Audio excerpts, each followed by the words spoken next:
Mike Smith, who of course has had many memorable Breeders' Cups. And we have 2, Lord Carson as Sellers. 3, Capote Bell, well fancied this morning in the anti-post list, Jose Velázquez. 4 is Ictamal, and we've talked a lot about that one. Willie Ryan, you saw interviewed just now, the big British hope in this sprint. Number 4, Ictamal, and number 4, as I say. 5 is Lee de Justice, Corey Nakatani, who came over here a year or two ago and had some rides for Clive Britton and others. 6 is Lakota Brave, a Solis. 7 is Boundless Moment, Kent Desormeaux. 8 is Criolito, Chris McCarron. 9, Honour and Glory, Gary Stevens, again a very big name in the Breeders' Cup. 10, Friendly Lover, H. McCauley. 11, Langfur, Jose Chavez. 12 is Paying Dues, Pat Day. 13, Jess Sees Whirl, Julie Crone rides that one. Well, now let's get an American insight into just what might happen tonight. Let's apprentice to Ron Smythe. There's the betting in the States, and as you can see, they do it in card order rather than order of price. And Langfur, the horse we saw there, a 7-to-1 shot. We'll get a brief glimpse of every horse now, because this is the way things happen on American TV. There'll be a parade for the crowd and, of course, for the benefit of TV as well. But there is Langfur, and Jorge Chavez rides that one. Just a moment or two. There it is. Big question. First run on dirt, first time on Lasix. Won the Haydock Sprint Cup over 6 furlongs last time out. How will the horse get away? Usually a slow starter, even by European standards. The grey is Ligue de Justice, trained by Janine Sahadi and ridden by Corey Nakatani, 3rd in last year's race. Does tend to get wound up at the start, so the preliminaries will not help Ligue de Justice too much. Lakota Brave is number 6. Then give you some idea of the changes since this morning, really, because Lee de Justice freely available with bookmakers in this country at around 7 and 8-to-1. On the morning line in Canada, more like 6-to-1, and now on course, Lee de Justice, the clear favourite at around 7-to-2. 7-to-2 Lee de Justice. They go 9-to-2 Capote Bell. 5-to-1 Honour and Glory, not as well supported on track as people imagined it would be. 5-to-1 also Lord Carson. 7-to-1 Appealing Skier. Again, we're talking about a horse there that was a good bit more than that with the English bookmakers this morning. Only 7-to-1 Appealing Skier. 7-to-1's also Langfur.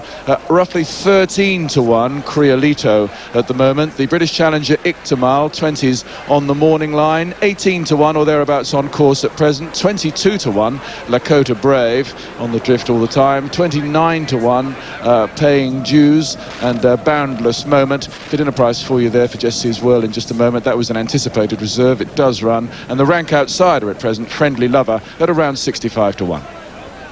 Well, let's hear it or not, but as you can see, they are well advanced. This would be a wonderful start, wouldn't it, for Britain if Ictamal could run a big race here. There's Jesse's Whirl still to go in, and you can see the Breeders' Cup record and the track record details there. There goes Ictamal, and going up like a lamb, just hesitating for a moment, got the hood on, but is in safely. Just one more to go. Our commentator for the evening, the inimitable Tom Durkin. They're in the gate.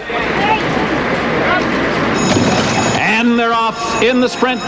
Paying Dues gets out first on the outside, but here comes Appealing Skier, and Lord Carson grabs the early lead. Appealing Skier trying to match strides with that speedy one. Honour and Glory is 3rd. The filly Capote Bell is 4th by length and a half. Lakota Brave is running in 5th. Paying Dues, hard-ridden, 6th on the outside. Criolito was 7th, and he's about 7 lengths from the lead. Ictamal riding the rails in 8th. Long shot Boundless Moment is now 9th, and on the far outside, Jesse's Whirl is 10th. Friendly Lover, the Canadian colt, Langfur is 2nd to last, and the late running Ligue de Justice is 14th and a trailer. Sensational quarter, 21 3/5 seconds by Lord Carson, and Honour and Glory is moving to him. Paying Dues keeping pace on the outside 3rd. Appealing Skier has backpedaled to 4th. Lakota Brave is finding his best ride. He's 5th on the outside. Ligue de Justice is coming up the inside. He's coming powerfully as well. Capote Bell, Ictamal trying to thread his way through. It's still Lord Carson tenaciously trying to hold out the game. Honour and Glory. Ligue de Justice, a great blur in the stretch. It's Ligue de Justice, the last to first winner of the sprint. Paying Dues, the long shot finishing second. Honor and Glory was third.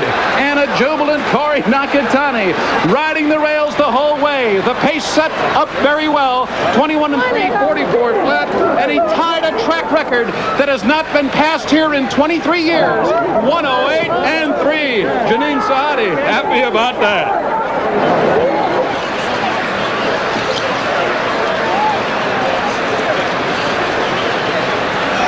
Cup win in a race dedicated to his slain sister. Lead has come down through the lane. It looks like Lord Carson may be able to steal the race after stalking Appealing Skier and then taking command early on. Here it's Honor and Glory that presents the challenge on the outside. Honor and Glory, we said, was a big overlay. The Lucas trainee puts that shadow rolled nose in front right here. But it will be the gray horse Lead is Justice that comes rushing on the outside, taken clear off the rail now by Nakatani and getting home for the victory. First ever for jockey Corey Nakatani. Lead is Justice, who was third in last year's sprint. The furious finish didn't quite get there. And here is how sweet this victory was.